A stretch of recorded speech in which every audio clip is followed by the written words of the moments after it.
नमस्कार दोस्तों, आज की हमारी किताब का नाम है atomic habits by James clear.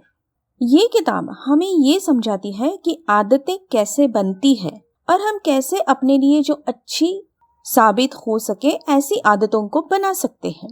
James clear इसमें कहते हैं कि जैसे हमारे पैसे को हम इन्वेस्ट करते हैं और वो कंपाउंड इंटरेस्ट में बढ़ते रहते हैं, बिल्कुल उसी तरह हमारी एक अच्छी आदत धीरे धीरे और अच्छी आदतों को लेकर आती है और वो हमारे सेल्फ इम्प्रूवमेंट में हमारी मदद करती है।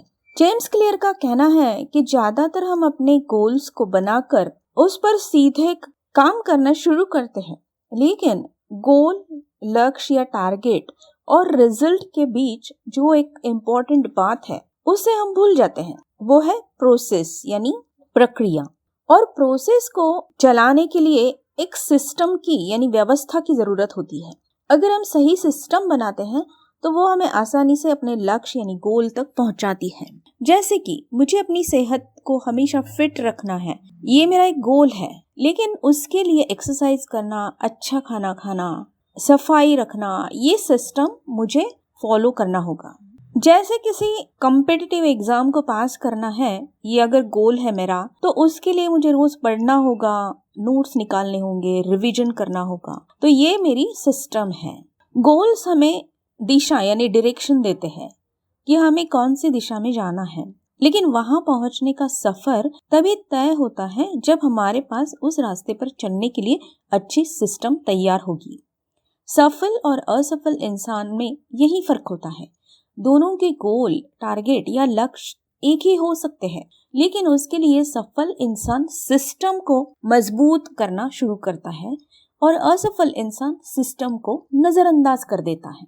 क्योंकि गोल को डिसाइड करना ये एक बार जीतने के काम आता है, लेकिन सिस्टम को मजबूत बनाना कई सारे गोल्स को पाने में मदद करता है। इसके लिए जेम्स कहते हैं कि जिस तरह हर चीज छोटे छोटे एटॉम से बनती है, बिल्कुल उसी तरह एक बड़ी सफलता छोटी छोटी आदतों की यानी एटॉमिक हैबिट्स से बनती है।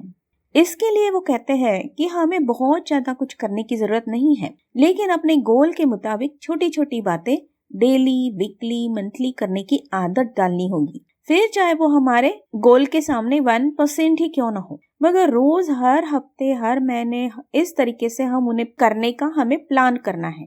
और एक आदत बनते ही दूसरी की प्रैक्टिस शुरू करनी है। मतलब अगर मैं अपनी सेल्फ इम्प्रूवमेंट के लिए रोज किसी अच्छी किताब के 10 पेजेस पढ़ती हूँ या मोटिवेशनल वीडियोस को सुनती हूँ, अपने मेडिटेशन यानी ध्यान की गहराई में जाने के लिए रोज कम से कम एक गाइडेड मेडिटेशन को शांति से सुनती हूँ, हमारी हर आदत, फिर चाहे वो अच्छी हो या बुरी, हमारे बिलीफ्स यानी विश्वास यानी मान्यता से ही स्ट्रॉन्ग बनती है। और हमारा बिलीफ तभी बनता है जब हम किसी बात को बार बार दोहराते हैं। हमारी हर आदत एक पैटर्न के बनने से बनती है। हर आदत 4 स्टेप्स को दोहराने से बनती है। फर्स्ट स्टेप है क्यू यानी इशारा। मतलब जब हमें लगता है कि इस बात को करने से हमें खुशी मिलेगी, जैसे कि मिठाई की खुशबू, यानी हमारा हाथ उस मिठाई तक पहुंचता है क्योंकि हमें उसे खाने पर खुशी मिलती है। दूसरी स्टेप है क्रेविंग यानी लालच, जो हमें उस खुशी को पाने के लिए मजबूर करती है। तीसरी स्टेप है रिस्पॉन्स यानी प्रतिक्रिया। मतलब उस क्रेविंग को एक्शन में लाना, जैसे मिठाई को खाना। और फोर्थ स्टेप है रिवॉर्ड यानी इनाम, वो खुशी जो हमने फर्स्ट स्टेप में सोची थी, वो इनाम। इस इनाम से या तो हम खुश होते हैं या कोई सबक सीखते हैं, जैसे कि ये मिठाई मेरे पेट में गड़बड़ पैदा कर रही है यानी सेहत पर गलत असर डाल रही है। जब आदतें कैसे बनती है इस बात का हमें पता चल जाता है, तो फिर हम अपनी सफलता के लिए अच्छी आदतें डालना, बनाना और बुरी आदतों को हटाना आसानी से कर सकते। जेम्स कहते हैं कि इसके लिए आपको फिर से 4 स्टेप का एक फॉर्मूला यूज करना पड़ेगा।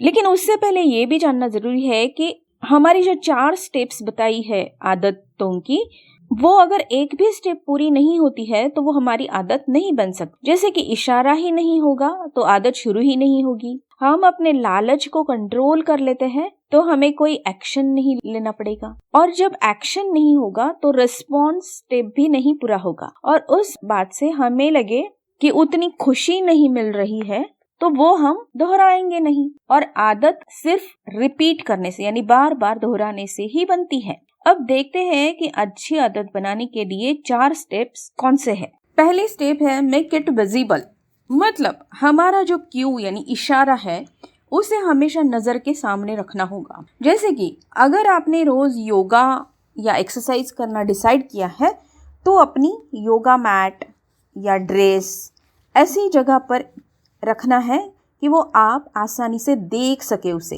ताकि उसे देखकर आपको याद आता रहेगा कि आपको योगा की प्रैक्टिस करनी है। या फिर आप अपनी किसी आर्ट यानी कला को डेवलप करना चाहते हैं तो उसके इक्विपमेंट्स जो होंगे, सामग्री ऐसी जगह पर रखना है कि वो आसानी से आपको बार बार नजर आती रहे। ये है क्यू यानी इशारे को विजिबल बनाना। दूसरी स्टेप वो बताते हैं कि मेक योर क्रेविंग अट्रैक्टिव, यानी अपनी लालच को और बेहतर बनाएंगे ताकि आपका मन तुरंत उसकी ओर चला जाए। जैसे कि अपने योगा मैट या एक्सरसाइज के इक्विपमेंट्स पर अपनी डिजायर्ड यानी सही शेप या साइज वाली फोटो लगाइए जो आपको उसे करने में तुरंत अट्रैक्ट करेगी। या अपनी बेस्ट कलाकृति जो होगी तो उसे सामने रखिए जिसे बहुत सराहना मिली हो, अप्रिसिएशन मिला हो, तो वो आपको और अच्छा कुछ क्रिएट करने के लिए अट्रैक्ट करेगी। थर्ड स्टेप वो बताते हैं कि कीप योर रिस्पॉन्स इजी, मतलब जो भी आप करना चाहते हैं उसे आसान रखें। जैसे कि योगा या एक्सरसाइज शुरू करने के बाद इमीडिएट अपने बॉडी को मेजर करने के बजाय अपने आप से कहना है कि मुझे अच्छा लग रहा है, फ्रेश लग रहा है, एनर्जेटिक लग रहा है। क्योंकि फिजिकल रिजल्ट्स के दिखने में थोड़ा सा वक्त लगता है,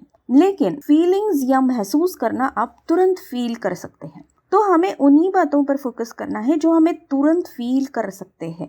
या फिर अपनी कला को लेकर अब मुझे और अवार्ड पाना ही होगा, ऐसा रिस्ट्रिक्शन डालने के बजाय मैं आज तक के अपने सभी कलाकृतियों से ज़्यादा अच्छी कोई ऐसी चीज़ बनाऊंगी।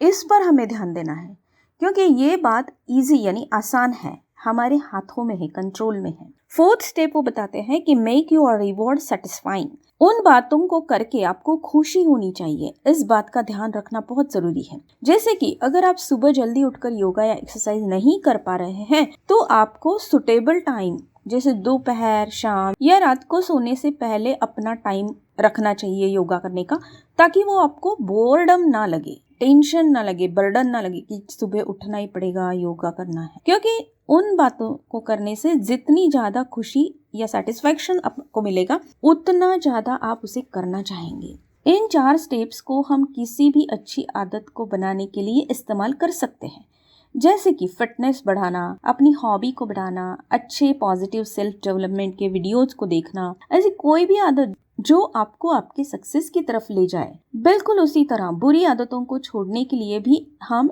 इन्हीं स्टेप्स को अपोजिट दिशा में फॉलो कर सकते हैं। जैसे कि अगर किसी को नाखून चबाने की आदत है तो फर्स्ट स्टेप होगा कि जब भी संभव होगा अपनी उंगलियों को ग्लव्स पहनकर या किसी भी तरीके से ढक कर रखना ताकि वो दिखे ही ना। सेकंड स्टेप है अपने नाखून को चबाते हुए कोई फोटो या वीडियो निकाल कर उसे देखना ताकि आपको पता चलेगा कि नाखून चबाते हुए कितनी गंदे लगते हैं आप। थर्ड स्टेप है नाखूनों को नेल पेंट या फॉल्स नेल्स या ऐसा कोई कवर लगा देना ताकि हम उन्हें आसानी से मुंह में नहीं डाल सके। फोर्थ स्टेप है नाखून चबाने के दुष्परिणामों के जो आर्टिकल्स होंगे, वीडियोस होंगे, उन्हें पढ़ते या देखते रहना है ताकि हम ये बातें हम अपने सबकॉन्शियस में डाल सके और बिलीफ बना सके कि ये गलत है जो मैं कर रही हूँ। इस तरह से हम अपनी बुरी आदतों को हटाकर अच्छी आदतों को अपना सकते हैं। इन्हीं 4 स्टेप्स को फॉलो करके सही दिशा में फॉलो करेंगे